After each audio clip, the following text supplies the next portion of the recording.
10 मुहर्रम को नियाज पकाएं ना, नियाज।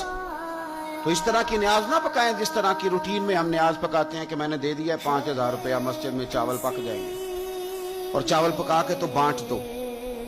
अपनी दोस्तों की जब दावत करते हो तो इस तरह करते हो। अब तो ढूंढ के लाते हो कि होटल कौन सा अच्छा है। कभी ऐसा भी हुआ है कि टेंट वाले बर्तनों में आपने खाना दे दिया हो, दोस्त आए और नियाज हो इमाम हुसैन के नाम की, और तेरे बर्तन भी धुले हुए ना हो, मुझे पता ही कोई ना हो। मेरी वालदा साहबा कहा करती थी कि जिसने 10 मुहर्रम को लंगर बांटना है ना, जिसने पकाना जिसने, वो तो अलग बात, जिसने बांटना है वो भी वुजू करके आए, वो भी वुजू करे।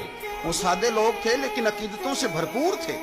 ये बहसों में ना उलझे कि वो फलाना क्या कह रहा है, फलाना किधर जा रहा है, वो फलाने चूंकि इधर जा रहे हैं। हम किसी की जिद में क्या अहले बैत से प्यार करेंगे या किसी के कहने पर प्यार करेंगे? अहले बैत हमारा ईमान है।